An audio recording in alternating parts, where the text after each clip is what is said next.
The sky above Lumina Prime did not simply burn, it shattered. For 10,000 years, the crystalline spires of the capital city had caught the light of their twin stand down. suns, That's an casting order. prismatic I rainbows will not. across a world that had never known the definition of a weapon. The Lumina were a people of music, of profound philosophy, of gardens that glowed with bioluminescent harmony under the twilight. They had built a civilization on the absolute belief that the universe was fundamentally kind. Stirs. They were wrong. The shadow fell first, a darkness so vast it eclipsed both suns simultaneously. Then came the fire. 600 warships of the Krell Empire descended through the upper atmosphere. They were jagged, brutalist constructs of dark iron and bleeding exhaust, moving like a swarm of apex predators that had finally found the scent of blood. They did not open communications. They did not declare war. They simply began the slaughter. 14 civilian orbital stations evaporated. 3 minutes. Over 2 million lives vanished into the freezing vacuum of space, leaving behind nothing but expanding clouds of glittering debris. Deep beneath the burning surface of the planet, within a bunker built only to shield against natural seismic shifts, High Magistrate Eliana felt the shockwaves rattle her bones. The underground chamber was lit by emergency lumens that flickered violently with every orbital strike. Dust rained from the ceiling, coating the terrified faces of her council members in a pale, deathly ash. Eliana stared at the primary tactical monitor. It was a chaotic mess of red warning runes. The Lumina had no military. They had no defensive grid. They were watching their own extinction broadcast in real time. The communication console suddenly shrieked. The static cleared, replaced by a visual feed from the Krell flagship. Supreme Commander Groxar filled the screen. He was a mountain of obsidian scales and jagged bone plates. His eyes were the color of dying stars, cold and devoid of anything resembling empathy. When he spoke, his voice was a deep, guttural rumble that seemed to physically shake the air inside the bunker. I am Groxar of the Krell. You have witnessed the death of your sky. You will now witness the death of your world. Your cities will be ground into dust. Your people will serve our empire, or they will feed it. Surrender the surface, lower your atmospheric shields, and prepare your populations for processing. Resist, and we will burn the atmosphere itself. Eliana looked at the faces of her people. She saw scholars, artists, healers. She saw terror. But as she looked back at the monitor, a strange, terrible calm washed over her. It was the calm of a creature that has been backed against an absolute wall. She leaned forward, her silver eyes locking onto the monstrous visage of the Krell warlord. We decline entirely. Eliana severed the connection. The monitor went black. The silence in the bunker was suffocating. Every breath sounded like a gasp for air. Eliana turned away from the console and moved to a secure alcove in the wall. Her hands, which had spent a lifetime holding delicate instruments of diplomacy and art, now trembled as she reached into the darkness and pulled out a heavy cylindrical device. It was ancient. The metal was dark-scarred and cold to the touch. It bore no Lumina markings. It was a relic from a time before the current galactic order, a forbidden artifact granted to them 3 centuries ago with a single terrifying warning: do not use this unless the end of all things has arrived. Magistrate, one of her counselors whispered, his voice cracking. The beacon, you cannot. The Galactic Council forbade it. They said what slumbers at the other end of that signal is worse than death. Eliana looked up at the ceiling as another orbital strike shook the foundations of the world. The Council is light years away, she said softly, and death is already here. She placed her hand over the activation rune. We were warned that they were monsters, that they were locked away because their capacity for violence was a threat to the very fabric of the galaxy. Eliana closed her eyes. Let us pray to whatever gods still listen that the monsters are hungry. She pressed the button. A pulse of invisible energy, impossibly dense and completely silent, erupted from the device. It pierced the bunker's shielding, tore through the burning atmosphere of Lumina Prime, and shot into the deep void of space. It did not travel in a straight line. It folded space around itself, seeking a very specific set of coordinates half a galaxy away. A coordinate that had been erased from every star map. A 300-year-old seal was broken. In orbit aboard the massive bridge of the Krell dreadnought, the slaughter continued. Groxar stood before the main viewport, his hands clasped behind his armored back. The planet below was blooming with orange and red flowers of destruction. It was a beautiful sight. Conquest always was. Their atmospheric shields are failing, an officer barked from the tactical pit. We will have total surface access in less than 1 standard hour.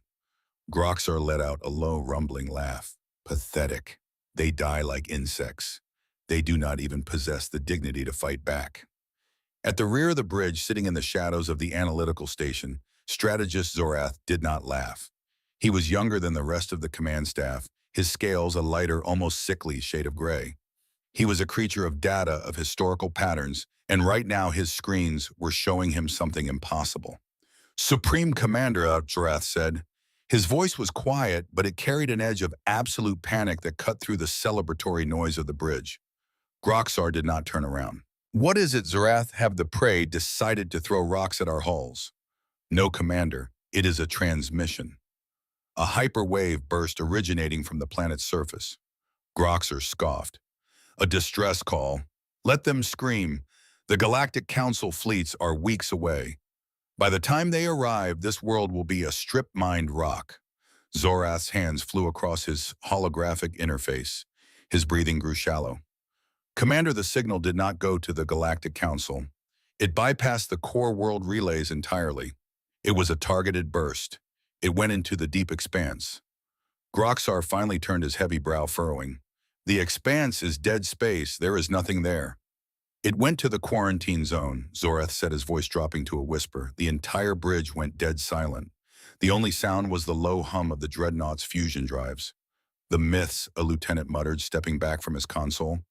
They are not myths, Zorath said, standing up. He looked directly at Groxar, his eyes wide with a terror that the warlord had never seen before. I have studied the Forbidden Archives. 300 years ago, the Galactic Council did not defeat them. They did not conquer them. They found a species so fundamentally incompatible with galactic peace that they offered them 100 star systems just to stay away. Groxar bared his teeth. Cowardice. If a species is dangerous, you crush them. You do not hide them. You do not understand, Commander, Zorath pleaded, stepping down from his platform. They evolved on a death world, a planet of extreme gravity, toxic weather, and apex predators. But they did not survive by hiding. They survived by becoming the ultimate predators. They do not hunt with claws or venom. They are persistence predators. Groxar crossed his arms. Explain. If you run from them, they will follow. If you hide, they will wait. They do not sleep when they are on the hunt. They do not stop. They will track a target for days across any terrain until the prey simply collapses from exhaustion and psychological terror. And that was before they reached the stars. When they reached space, they turned that biological imperative into a military doctrine. They are the things that the monsters of the galaxy check under their beds for. Nuff, Groxar roared, slamming his fist onto a console, shattering the holographic projectors. I am Groxar. I command 600 warships of the Krell Empire. We have reduced 17 civilizations to ash. I care nothing for fairy tales of bogeymen locked in the dark. If these creatures exist, and if they come, we will mount their skulls on the hull of this ship. He turned back to the viewport. Continue the bombardment. I want this world broken before the hour is out. Zorath slowly sank back into his chair, staring at the empty space on his monitor. He knew history. He knew that pride was the loudest sound a commander made before the silence of death. 30 minutes passed. The bombardment intensified. The Lumina atmospheric shields flickered, turning translucent as the energy grids below failed under the unrelenting assault. Victory was mathematical certainty. Then the universe held its breath. It did not begin with a visual. It began with an alarm. A klaxon screamed across the Krell flagship, a sound reserved for imminent catastrophic hull failure. The lighting on the bridge shifted to a harsh blood-red hue. Report, Groxar bellowed, gripping the edge of the command table. Spatial anomaly. An officer shouted, his claws frantically dancing across his console. Massive energy spike. It's not coming from the edge of the system. Commander, it's inside our formation. Impossible, Groxar snarled. No engine can calculate a micro-jump into the center of a fleet without colliding with a gravity shadow. They would be torn apart. Space is fracturing Commander Wright in the middle of the vanguard line. Outside the viewport, the void of space did not merely ripple. It shattered like a pane of black glass. Slashes of blinding, violent blue light tore through the darkness. And from those wounds in reality, they emerged. They did not fly gracefully. They violently punched their way into real space. 60 warships materialized directly inside the heart of the Krell Armada. They were brutally ugly. They lacked the elegant curves of the Council ships or the jagged, terrifying aesthetics of the Krell. They were slabs of matte black metal, utilitarian and blocky, looking less like spacecraft and more like flying fortresses designed with one singular terrifying purpose: maximum kinetic violence. There were no running lights, no visible engine flares, just 60 monolithic shadows that drank the light of the stars. The United States Space Command had answered the call. Groxer stared at the tactical display. The ratio flashed on the screen: 600 Krell warships, 60 unknown vessels, 10 to 1. The warlord laughed. It was a harsh barking sound. 60 ships. They tore a hole in space to bring us 60 ships. They are suicidal.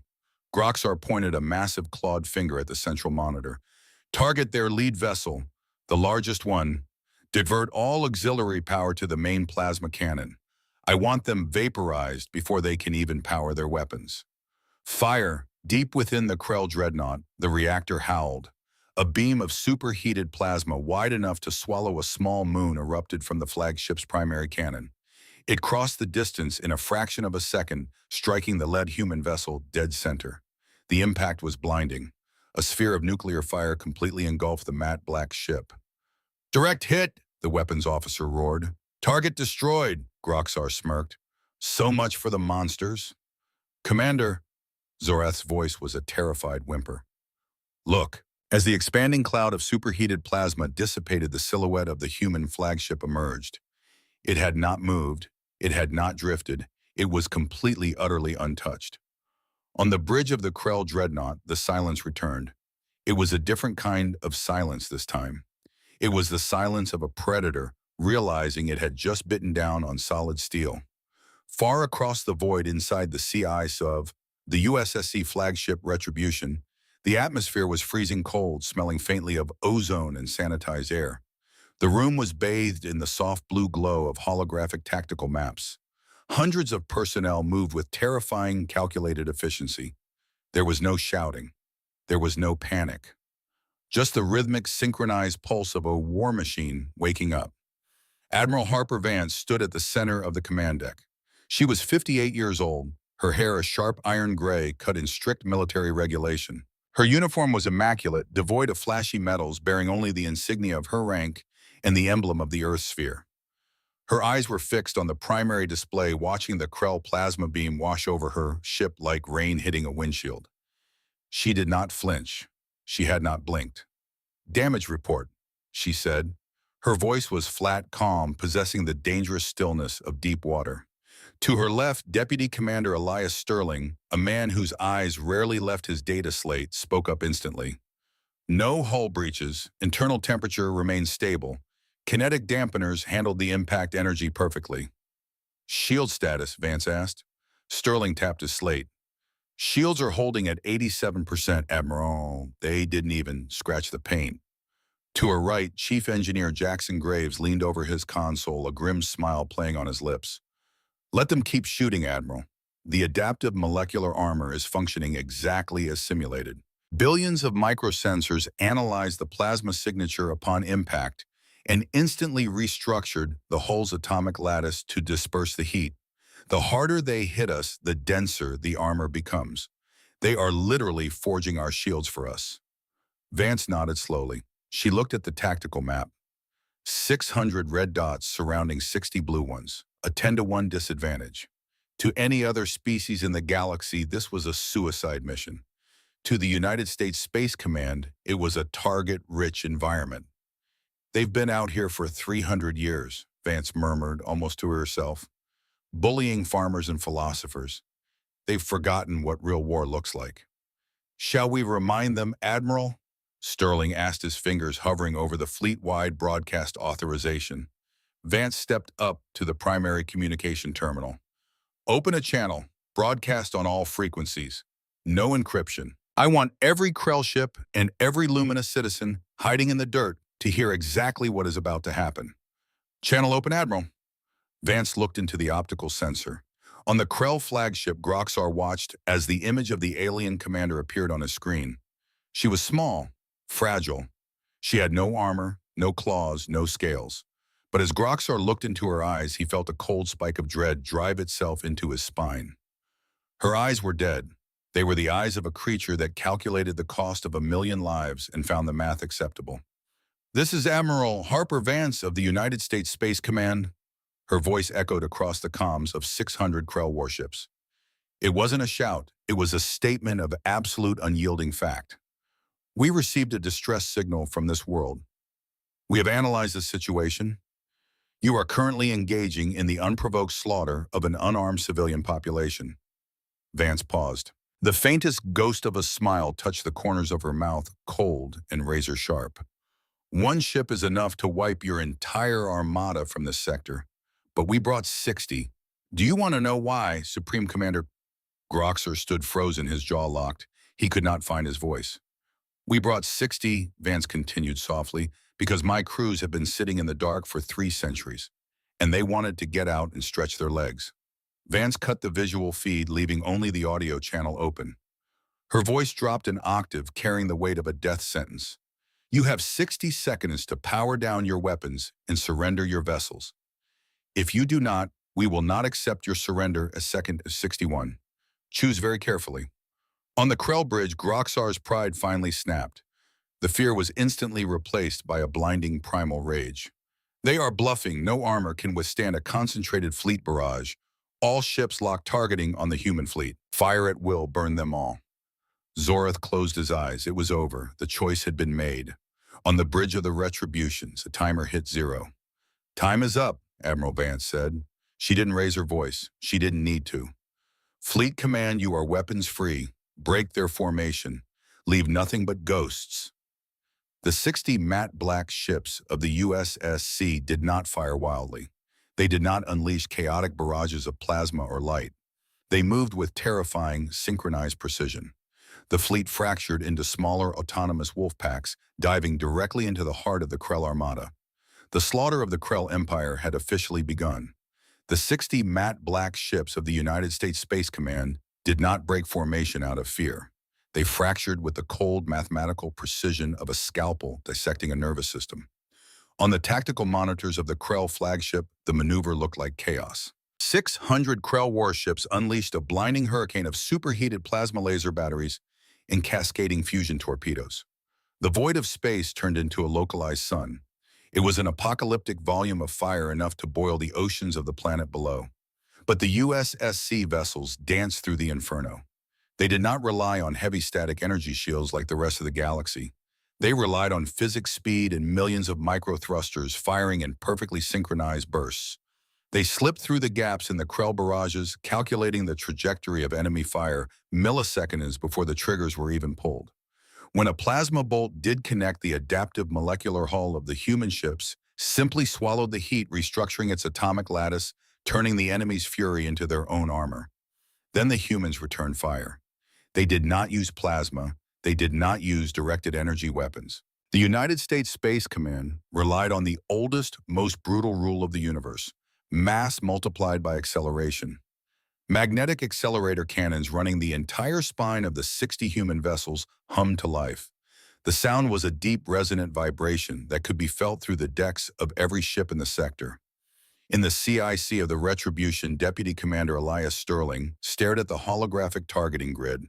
His voice was a calm monotone, completely devoid of adrenaline.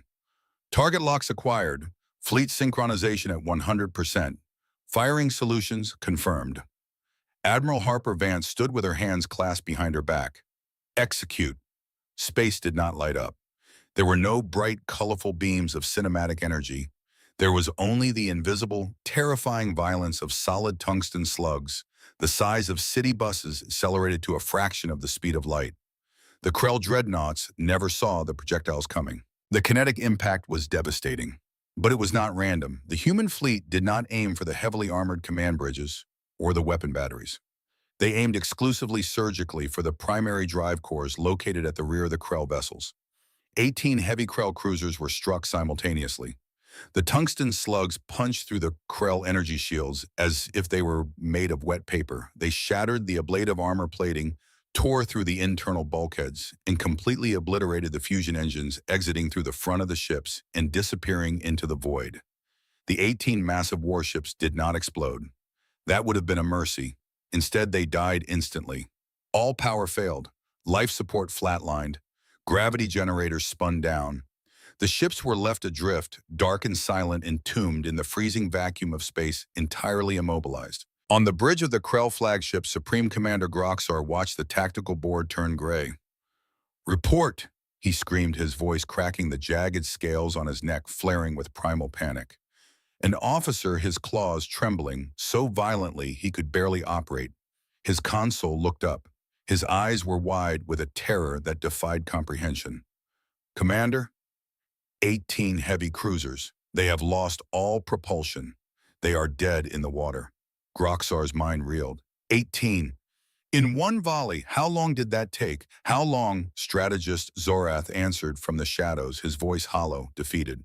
11 minutes and 30 seconds. Supreme Commander. Exactly. 11 minutes, 30 seconds, 18 of the most feared warships in the galaxy reduced to floating coffins by a fleet one-tenth their size. Groxar looked out the viewport. The 60 human ships had already regrouped, sliding through the debris field of the disabled cruisers, their targeting lasers locking onto the next wave of Krell vessels. They were not fighting a battle. They were culling a herd. They were methodically, patiently dismantling the greatest armada the Krell Empire had ever assembled. The warlord's arrogance shattered, replaced by the cornered desperation of a trapped animal. He could not win in the void. His armor was useless. His weapons were obsolete. But below them lay Lumina Prime, a world of soft cities and softer bodies. "Divert all surviving transports," Groxar roared, spittle flying from his maw. "Initiate full planetary drop. Abandon the void space. We take the surface, we take the cities. If we hold their billions hostage, the humans will have to stop firing. Move." Thousands of drop pods erupted from the bellies of the surviving Krell warships, streaking toward the atmosphere of Lumina Prime like a rain of black iron. In orbit, Admiral Vance watched the trajectory lines form on her holographic map. She did not order her fleet to intercept. She watched the Krell flee toward the dirt. "They are retreating to the surface, Admiral," Sterling reported. "Estimated 40,000 hostiles making planetfall in the capital sector." Vance slowly poured herself a cup of black coffee from the console thermos. She took a sip. The dark liquid was bitter familiar. "Let them land, Elias. They think the ground is their territory. They think gravity will save them." She set the cup down. "Deploy the Marines. Give the order to clear the streets." The sky above the Lumina capital wept ash. The crystalline spires that had stood for 10 millennia were fractured, bleeding smoke into a choked twilight sky. The air smelled of burning ozone, pulverized stone, and the sickly, sweet scent of alien blood. Sergeant Ripley Callahan's boots hit the cracked pavement of the Grand Plaza. She was a Marine of the United States Space Command. To the Krell, she looked absurdly small. Barely 6 feet tall, encased in a matte gray exoskeleton of carbon nanotube weave and reactive ceramic plating. Her helmet visor was a featureless black mirror. She did not carry a plasma rifle. She carried an M89 heavy magnetic Gauss rifle, a weapon that fired depleted uranium spikes at hypersonic velocities. Behind her, 3 more Marines touched down from their drop sequence. 4 humans, standing in the center of a burning plaza built for giants. The ground trembled.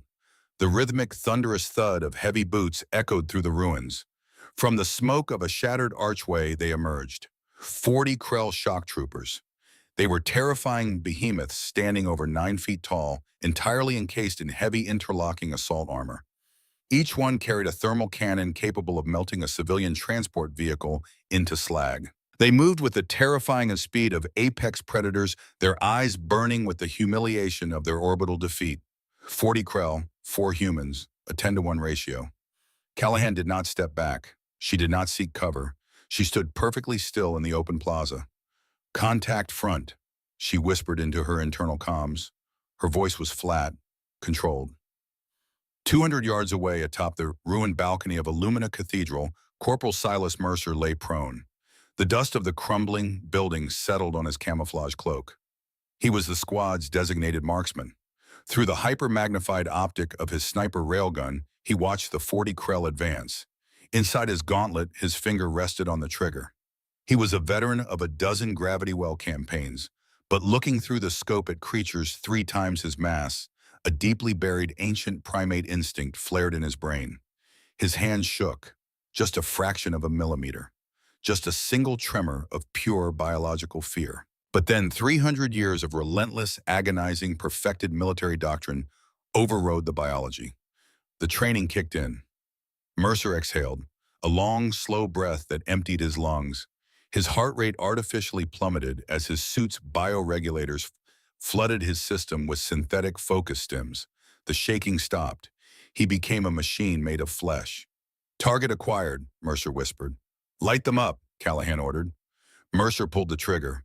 The railgun did not bang. It cracked. It was the sound of the sound barrier being violently shattered. The hypersonic depleted uranium slug crossed the 200-yard distance in less time than it took a human eye to blink.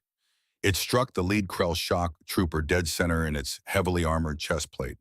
The Krell armor, designed to dissipate heat and deflect lasers, was fundamentally incapable of stopping the raw kinetic energy of the human weapon. The slug punched through the thick plating, pulverized the alien's internal organs, blew out through its spine, and continued on to shatter the stone pillar behind it.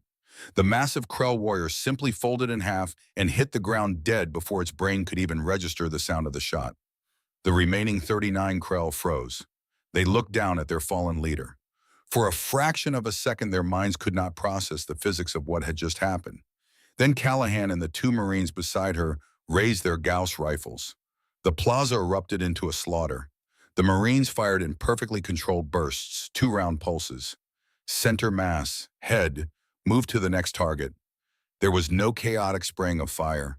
There was no screaming. There was only the rhythmic, mechanical, devastating geometry of human warfare. The Krell thermal cannons fired wildly, scoring the pavement and melting the statues, but the humans were never where the beams landed. The Marines moved with terrifying fluid efficiency, advancing slowly, methodically, stepping over the rubble, their weapons barking with monotonous regularity. Every crack of a Gauss rifle meant a Krell warrior fell. Their armor was paper. Their size made them impossible to miss. In less than 60 seconds, 20 Krell lay dead in the plaza. The remaining 20 broke, the greatest warriors of the galaxy.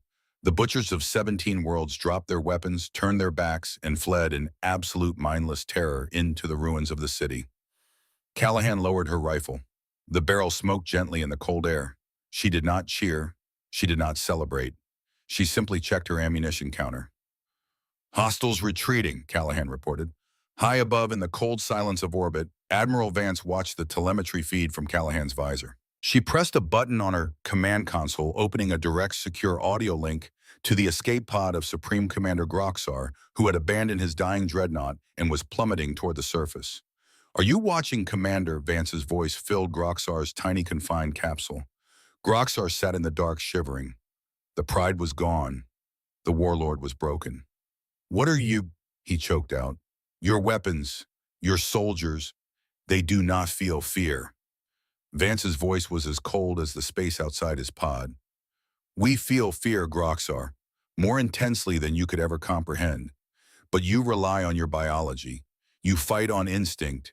You conquer because you are bigger, because you have thicker scales and hotter plasma." Vance paused, letting the silence hang. "We don't fight on instinct. We fight on data. For 300 years, we have been locked inside our own system. We built a command center deep beneath a mountain called Cheyenne. And in the dark of that mountain, while you were out bullying pacifists, we ran simulations. We simulated your fleet. We simulated your armor. We simulated the exact atmospheric density of Lumina Prime, the exact tensile strength of your bones, the exact psychological breaking point of your troops." Groxar closed his eyes, a single tear of pure dread slipping down his scaly cheek. "We did not come here to fight a war, Commander," Vance whispered. "We came here to execute a program. We have killed you 10 million times in the dark. Today is just the day we print the receipt.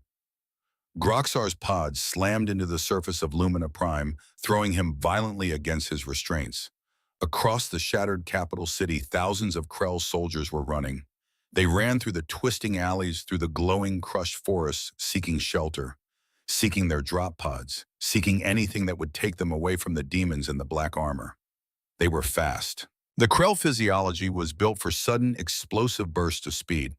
They could outrun any human in a sprint. They put miles between themselves and the landing zones. They hid in the deep subterranean transit tunnels of the Lumina. They set traps.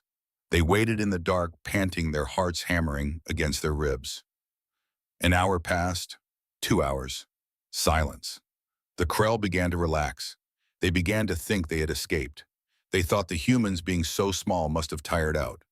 They thought the humans would hold the center of the city and wait for reinforcements. That was what any civilized military would do. On the bridge of the Retribution, Deputy Commander Sterling looked up from his tactical board.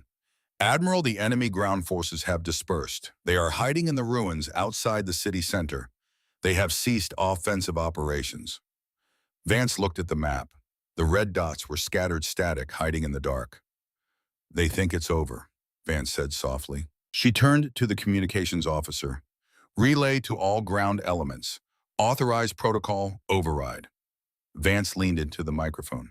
Her voice echoed in the helmets of 3,000 United States Marines standing in the ash of the alien world.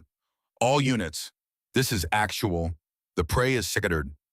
Activate persistence hunting protocol. Run them down. In the Grand Plaza, Sergeant Ripley Callahan heard the order. Underneath her black visor, the corners of her mouth twitched upward into a terrifying smile. Copy that, actual, Callahan said. Squad, you heard the Admiral. Let's take a walk. The humans did not run. They did not sprint. They did not deploy fast attack vehicles. They walked. Deep in the transit tunnels, a Krell squad leader named Karnak rested against a cold wall trying to slow his breathing. His squad of 10 was exhausted. Their heavy armor felt like lead. But they were safe. They were miles from the plaza. Then Karnak heard it. A sound echoing down the long, dark tunnel. Clack, clack, clack. The steady, rhythmic, unhurried sound of heavy combat boots hitting the metal floor. Karnak peeked around the corner. A mile down the tunnel, illuminated by the flickering emergency lights, he saw them. A squad of 4 humans, walking, their weapons at the low ready, their heads sweeping left and right with mechanical precision. They found us, Karnak hissed to his men. Move deeper into the tunnels, run. The Krell ran. They sprinted for another 5 miles, their massive leg muscles burning their lungs, screaming for oxygen. They collapsed in a maintenance junction, gasping for air, their bodies overheating inside their sealed armor. They waited. 10 minutes, 20 minutes. Clack, clack, clack. The humans walked around the corner. They had not sprinted. They had not sweat. They had simply followed the thermal signatures, followed the scuff marks on the floor, followed the scent of fear. The Krell fired wildly, their thermal cannons illuminating the dark. The humans stepped behind cover, waited for the barrage to end, and fired a single Gauss round. A Krell soldier's head snapped back, his helmet shattered. Run, Karnak screamed, completely losing his mind. Keep running. The nightmare began. It was a horror that no Krell had ever experienced. They were apex predators. They were built to ambush, to kill quickly, and to feast. They were not built for endurance. For the next 24 hours, the humans walked. Across 80 miles of shattered urban terrain, through glowing forests, over jagged mountains of rubble, the pursuit never stopped. Every time the Krell stopped to sleep, the humans appeared. Every time they stopped to drink, a sniper round would crack through the air, killing one of them, forcing the rest to run again. The humans did not need to sleep. Their suits cycled stimulants. They drank recycled water on the move. They communicated in silent tactical bursts. They were a relentless, unstoppable force of nature moving at exactly 4 miles an hour. It was not a battle. It was psychological torture. The Krell began to hallucinate. They saw shadows moving in the dark. The sheer unrelenting stress of being hunted by something that never tired, never stopped, and never spoke broke their minds. By the 30th hour of the pursuit, the Krell armor became a tomb. Their bodies began to shut down from lactic acid buildup and thermal exhaustion. They could no longer lift their weapons. They could no longer run. Karnak, the last survivor of his squad, dragged himself through the mud of a ruined Lumina Park. He was 80 miles from where he had landed. He had stripped off his heavy armor plates hours ago. His scales were dull, his eyes bloodshot and unseeing. His massive heart fluttered erratically. He collapsed against the trunk of a bioluminescent tree. He could not move his legs. He could not breathe. He was dying of sheer exhaustion. He heard the crunch of boots on the gravel. He slowly looked up. Sergeant Ripley Callahan stood over him. Her armor was covered in gray ash and mud. But she wasn't panting. She wasn't leaning on her weapon. She stood perfectly straight, looking down at the giant alien with absolute clinical indifference. Karnak did not reach for a weapon. He raised his hands, his claws shaking uncontrollably. He fell forward, pressing his face into the mud at Callahan's boots. He wept, a deep, agonizing sound of total submission. He begged not for his life, but for the walking to stop. Callahan stared at the broken warlord at her feet. She keyed her comms. Actual, this is Callahan. Target has submitted. Ground forces have entirely collapsed. The sector is secure. On the bridge of the Retribution, Elias Sterling looked up from his glowing data slate. The tactical map, once flooded with thousands of red hostile markers, was now a sea of green and white. The entire Krell invasion force had either been killed or had surrendered unconditionally. They were finding Krell soldiers curled into fetal positions in the ruins, their minds completely shattered, begging the humans to just let them sleep. Admiral, Sterling said, his voice dropping in volume out of sheer reverence for the data he was reading, the planetary surface is secure. The Krell have surrendered, all of them. Vance turned from the viewport. Casualty report, Commander. Sterling swallowed hard. He looked at the numbers, verifying them 3 times before speaking.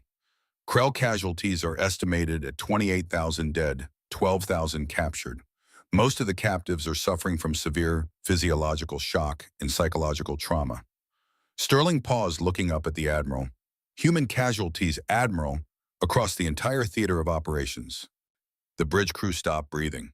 23 dead, 67 wounded. Most of the wounded are minor shrapnel or suit malfunctions. Vance did not smile. She did not celebrate. She simply nodded. 23, Vance repeated softly. 23 men and women who will never see the sky of Earth again. Ensure their names are logged for the Cheyenne Memorial. She turned back to the viewport, looking down at the scarred, smoking world of Lumina Prime. The fires were dying down. The sky was beginning to clear. The monsters had been unleashed. The predators had been hunted. The battle was over. But the message the United States Space Command was about to send the galaxy had only just begun.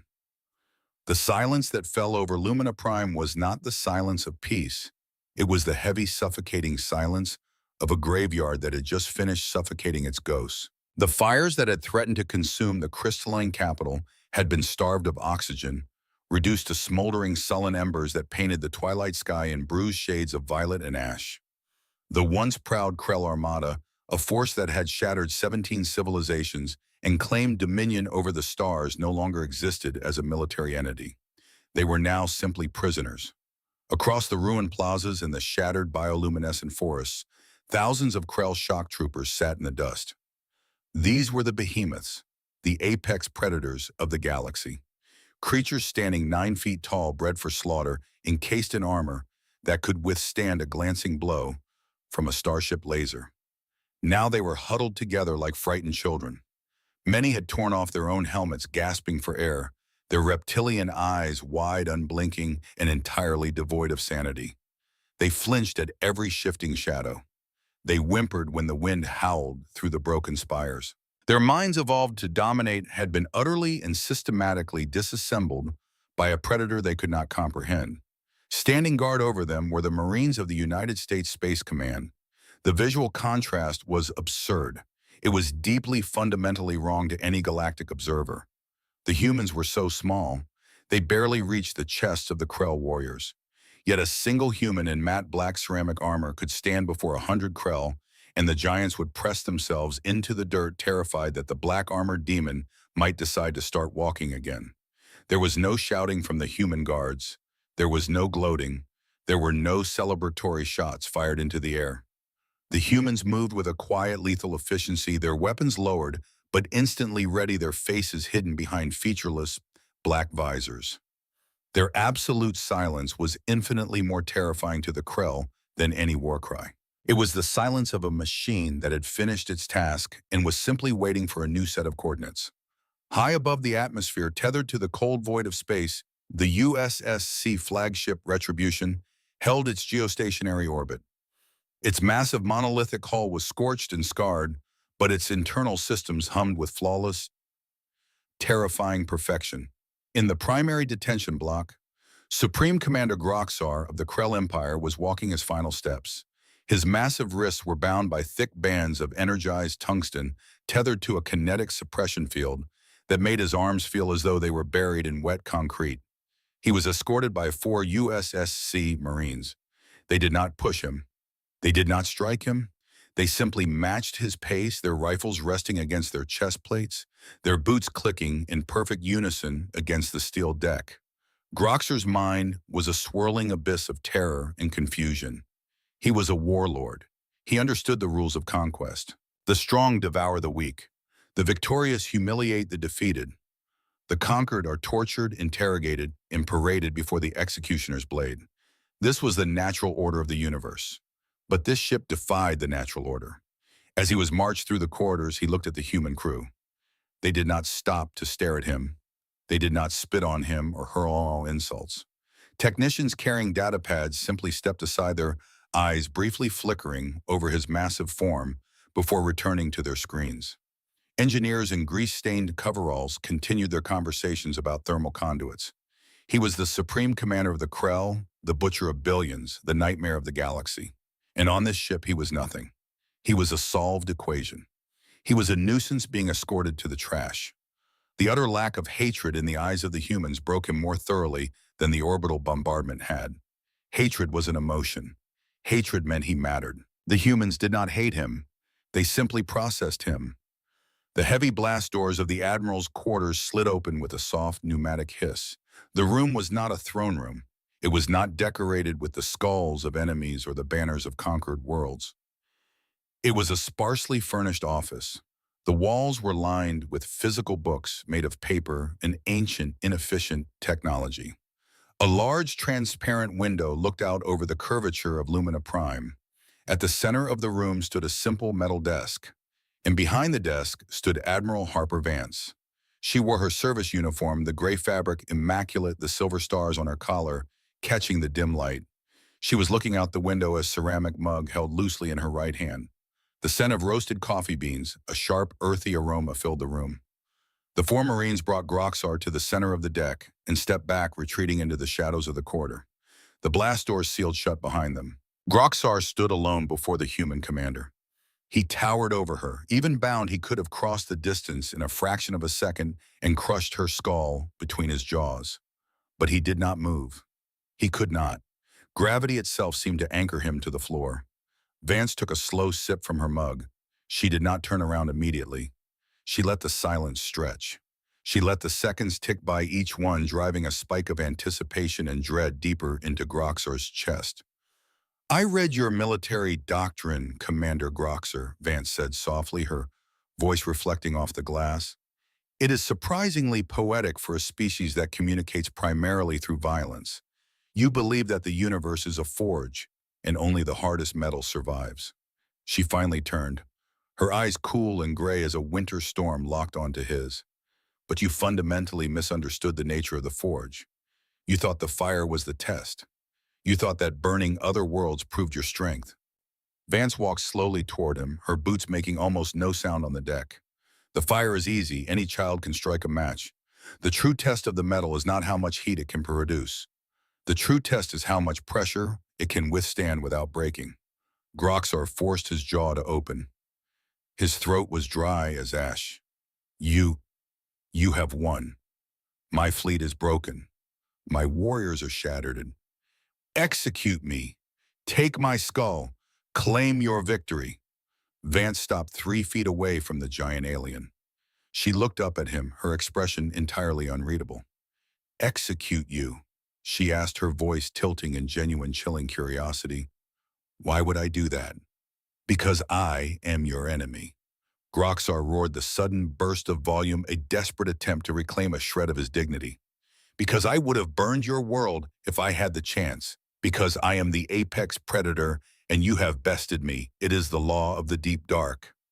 Vance sighed. It was a small, tired sound. She reached into her pocket and pulled out a small, metallic remote. You still don't understand, she said. She pressed a button. With a loud, heavy clack, the energized tungsten bands around Groxar's wrists deactivated. The magnetic locks disengaged, and the heavy metal restraints fell to the floor, echoing loudly in the quiet room. Groxar froze. His massive arms, suddenly free of the kinetic suppression, hung loosely at his sides. He looked down at the cuffs on the floor, then back up at the small, unprotected human woman standing within striking distance. His brain short-circuited. This was a trick. This was a psychological game.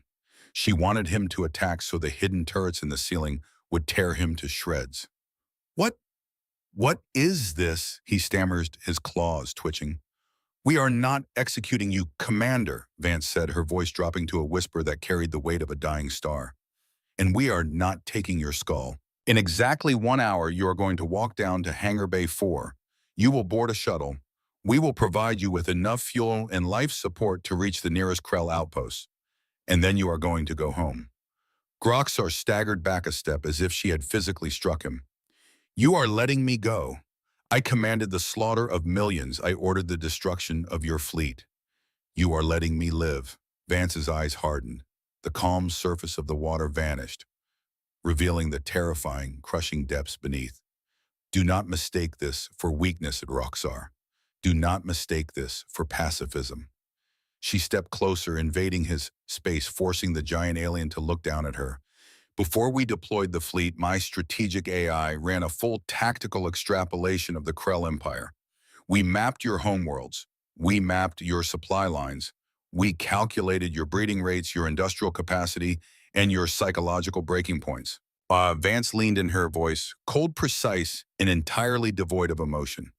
We have done the math, Commander. It would take the United States Space Command exactly 34 years, 7 months, and 12 days to systematically sterilize every planet in the Krell Empire. We would not use plasma. We would use kinetic bombardment, engineered bioweapons, and stellar mass manipulation. We would erase your genetic code from the history of the universe so thoroughly that 1,000 years from now, no one would even remember what a Krell looked like. Groxar stopped breathing. He looked into her eyes and saw the absolute truth. She wasn't boasting. She was reciting a logistical timetable. We could end your species, Vance whispered. But we won't. Groxar's legs finally gave out. The supreme commander of the Krell Empire sank to his knees, the heavy plates of his armor clattering against the steel deck. He was kneeling before a creature a third his size. Why? He choked out his voice, cracking tears of absolute profound terror spilling from his yellow eyes. If you are the ultimate predators, if you have the power to destroy us, why let us live? Admiral Harper Vance looked down at the broken warlord.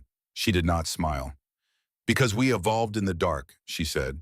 We spent our entire history tearing each other apart. We were born monsters, Groxar.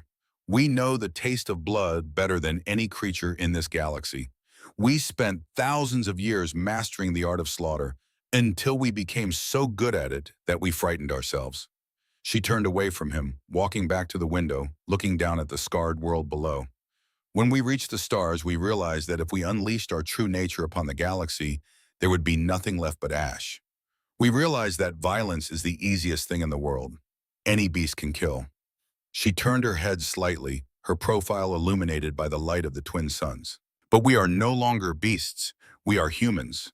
And we learned through centuries of agonizing pain the hardest lesson the universe has to offer. Vance turned fully to face him, her silhouette framed by the stars. Mercy, Commander Groxar, is not a sign of weakness. Mercy is the absolute ultimate privilege of the strongest. Only the entity that holds the power of absolute destruction has the right to choose forgiveness. We spare you not because we fear you, but because we are strong enough to carry the burden of your survival. She pointed a finger at the door. Go home, take your nightmares with you. Tell your emperor what you saw here. Tell him that the monsters in the quarantine zone are real. And tell him, Vance's eyes narrowed, a flash of pure, terrifying predator instinct breaking through her calm facade, to choose very, very carefully next time. Groxar did not speak. He could not. He slowly pushed himself off the deck, his massive frame shaking. He looked at the human admiral one last time, recognizing her for what she truly was. She was not a soldier. She was a god of war who had chosen to put down her sword. He turned and walked out the door, a shattered myth walking into the shadows. Down on the surface of Lumina Prime, the atmosphere was thick with the dust of shattered architecture. But for the first time in 4 days, the twin suns broke through the heavy cloud cover, casting beams of golden light across the broken city. The heavy blast-proof doors of the central subterranean bunker groaned as their hydraulic seals hissed. The metal plates parted slowly, grinding against the debris that had piled up outside. High Magistrate Eliana stepped out into the light. She coughed, her silver robes instantly coated in the pale ash of her capital. Behind her, the surviving members of the Lumina Council emerged, their eyes wide squinting against the harsh daylight. They had expected to walk out into a slaughterhouse. They had expected to see Krell warships darkening the sky, waiting to herd them into slave transports. Instead, the sky was empty, save for the silent looming silhouettes of the black human warships in high orbit. Eliana walked slowly through the Grand Plaza. The statues of her ancestors were melted. The beautiful crystal spires were shattered glass. The devastation was absolute. But amidst the ruins there was life. She saw them near the remains of the great fountain. A squad of 4 human marines. They were covered in mud, alien blood, and ash. Their armor was scarred and burned from near misses, but they stood tall, their weapons slung securely across their backs. Around them, a group of Lumina children, small delicate creatures with 4 arms and large frightened eyes, had slowly crept out from the rubble. Eliana stopped her breath, catching in her throat. She had summoned these demons. She had pushed the button that unleashed the most feared predators in galactic history onto her homeworld. The stories said they were mindless, killing machines. The stories said they consumed everything in their path. She watched as the squad leader, a Marine covered in the soot of battle, knelt down. The movement was slow, deliberate, entirely non-threatening. Sergeant Ripley Callahan reached up and grabbed the release seals of her black, featureless helmet. With a soft hiss of depressurization, she lifted the helmet off her head and set it on the ground. Eliana stared. Beneath the terrifying mechanical facade of the apex predator was a face. It was a human face, pale, streaked with the sweat and grime, with the scar running across her jawline. Her hair was matted to her forehead, but her eyes were soft. They were tired, carrying the heavy exhaustion of a soul that had seen too much death, but they held no malice. They held no hunger. Callahan looked at the Lumina children. She smiled. It was a gentle, reassuring expression. She reached into the tactical pouch on her hip and pulled out a rectangular foil packet, a United States military MRE. She tore the top open, activated the chemical heater, and waited a moment. The smell of synthesized beef stew and warm carbohydrates wafted into the air. She pulled out a small plastic spoon, scooped up a portion, and gently held it out to the smallest Lumina child. The child hesitated, looking at the giant armored arm, and then up at the smiling human face. Slowly, tentatively, the child stepped forward and took the food from the spoon. The child's eyes lit up, the universal language of hunger, being satisfied, overriding all fear. Within seconds, the other 3 Marines, Mercer and the rest of the squad, had removed their helmets as well. They sat on the rubble, opening their ration packs, sharing their water, handing out high-calorie nutrient bars to the starving, terrified survivors of an alien world they had never even heard of a week ago. Eliana felt a tear trace its way down her cheek. For 300 years, the Galactic Council had told stories about the quarantine zone. They told stories of a race of bloodthirsty savages, a species so violently unstable that they had to be locked behind a stellar barrier to protect the civilized galaxy. They taught the galaxy to fear the humans. As Eliana watched the human sniper, a man who had undoubtedly killed dozens of Krell with clinical precision just hours ago, gently wipe a tear from a Lumina child's face and hand her a piece of chocolate, the greatest truth of the universe crashed into her mind like a physical weight. They didn't lock the humans away. The realization was so profound it made her dizzy. The Galactic Council hadn't contained the humans. The humans had contained themselves. They knew how dangerous they were. They knew that their evolutionary path had forged them into the ultimate weapons. They possessed a capacity for violence that the rest of the galaxy couldn't even fathom. And they were terrified of it. They hadn't retreated into the quarantine zone because they were defeated. They had retreated into the dark because they were lonely. They were the apex predators standing alone at the pinnacle of the food chain, looking out at a galaxy of fragile, beautiful civilizations, and they had chosen isolation over destruction. They locked the door from the inside, waiting in the dark, practicing simulating, disciplining their own violent nature until they could trust themselves not to break the fragile universe around them. They had waited for 3 centuries for someone to look past the monster. They had waited 3 centuries for anyone to simply ask them for help. Eliana walked forward, stepping over the debris. Sergeant Callahan looked up as the High Magistrate approached. The Marine stood wiping her hands on her armored thigh and offered a crisp, sharp salute. "Ma'am," Callahan said, her voice raspy from smoke and exhaustion. "The perimeter is secure. Medical and engineering shuttles are inbound from the fleet. We brought heavy lifters, water purifiers, and enough medical supplies to stabilize the population. We're here to help you rebuild." Eliana did not return the salute. She did not know how. Instead, she reached out with her delicate 4-fingered hands and gently took Callahan's armored, blood-stained gauntlet. "You came," Eliana whispered, her voice trembling with the weight of millions of saved lives. "You didn't even know us, but you came." Callahan looked at the Lumina leader, the hard lines of her face softening. "You called, ma'am. Someone was picking on the little guy. Where we come from, you don't just stand by and watch that happen." Eliana looked up at the sky. The massive black silhouettes of the USSC warships hung in the clearing atmosphere, no longer symbols of terror, but pillars of absolute security. The Krell fleet was gone. The Krell survivors were being loaded onto a single unarmed transport ship, permitted to flee back into the dark, carrying a message that would shatter the foundation of their empire. The galaxy would never be the same.